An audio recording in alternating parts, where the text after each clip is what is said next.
this is something I really wanted to speak on because it's something that I've experienced for myself now, once again at firsthand, and it's something that I felt the need to make a video on just because I feel like a lot of people really need to hear this and understand this. As y'all see in the title, not every client is the right client. You know what I'm saying? Like, I totally get it. In the beginning stages, when you're just kind of getting things going, any business that you can find, you're kind of like content with, simply because you're a beginner and your only focus is to like get the ball rolling and to get going, to get started. But a lot of times that excitement compromises what we should actually be looking for. You're looking for the right fit. You're looking for someone who needs your service, someone who will be easy to work with, someone who is easy to communicate with, and someone that you're ultimately just on the same page with right from the beginning. A lot of the time, and I see it all the time, like within the community, is like people just try and onboard anyone, which like, again, like I understand from the standpoint of like just being a beginner, but a lot of times you're not considering what that means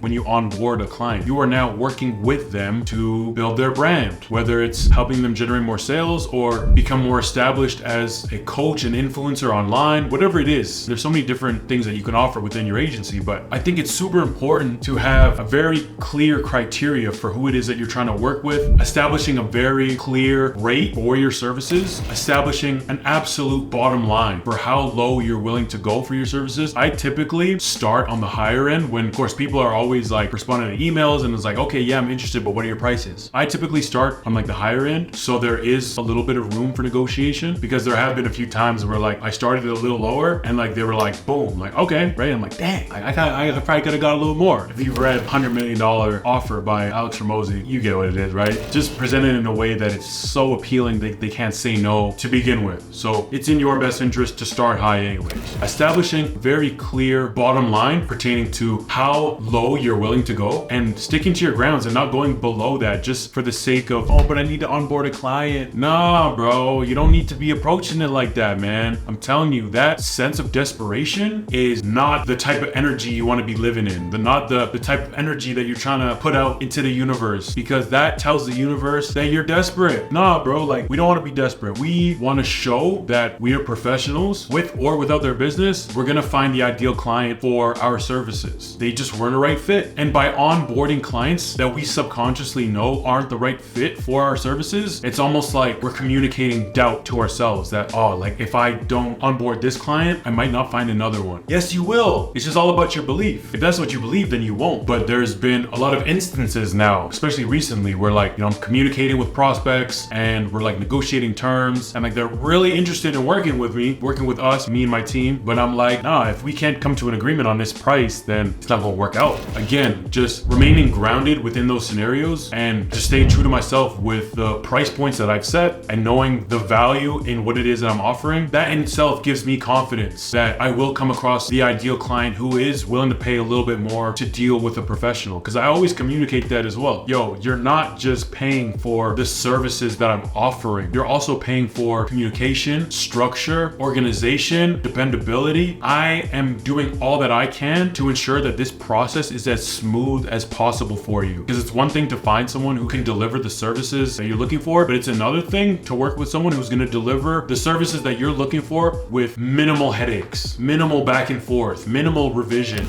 That's what I'm offering to you. Put yourself in the prospect's shoes. Like me personally, I'm willing to pay a little bit more for a service like a plumber. I'm willing to pay a little bit more for a plumber who is more professional and has more experience, as opposed to maybe saving like 20 bucks, 30 bucks, whatever it is, and to have someone who's a little bit less experienced, and there's an increase in the likelihood that I'd have to call for their services again. You get what I'm saying? Definitely something that you want to consider, and not just getting so excited, because I'm telling y'all, bro, in the beginning, it is so easy to make rational decisions based on excitement, right? Because when you're overexcited, you're not in your right state of mind. You're not going to make the correct choices. You're not going to make well-informed decisions for your business. So you have to have the ability to remain neutral. You get what I'm saying? And that is definitely something that I've put a lot of time and conscious effort into, is not allowing myself to get too up or too down. Always remaining neutral. Shout out one of the GOATs, man. Kobe. That's something that he spoke on so many times. His ability to remain in the moment. I'm gonna say that again. His ability to remain in the moment, not getting too up or too down. Once you're too high or too low, you're not performing at your best anymore, because your correct way of thinking is now being altered by emotion. You get what I'm saying? Definitely want to keep that in mind, man. It's such a mental game too. Like negotiation in itself is a skill. You just got to be able to stick to your guns. I definitely felt the the need to make a quick video on this because it's just been something that I've put a lot of conscious effort into getting better at, and not just always getting worked up or excited when prospects are reaching out to me and they're showing some interest. Just because they're showing interest doesn't mean they're an ideal client for our agency. If there's someone that is presenting, they're just super high maintenance and just showing that they might present like a lot of headaches to work with going forward, like, bro, I don't want none of that. I want someone who is going to be a smooth partner, as we all do. But in order to do that, you have to have a criteria of what that partner looks like. Again, it just goes back to your own level of awareness for how it is that they speak and, you know, how they communicate and what that displays as far as what you can expect to see out of them as a partner going forward, right? So there's a lot of things to consider, man. Hope this video was helpful for y'all. I think this is definitely something that I wish I would have heard early on. So if you're someone that found value out of this, drop a like on this video, you get what I'm saying? And consider subscribing to the channel, man. It's your boy KT. I will catch y'all in the next one. Later.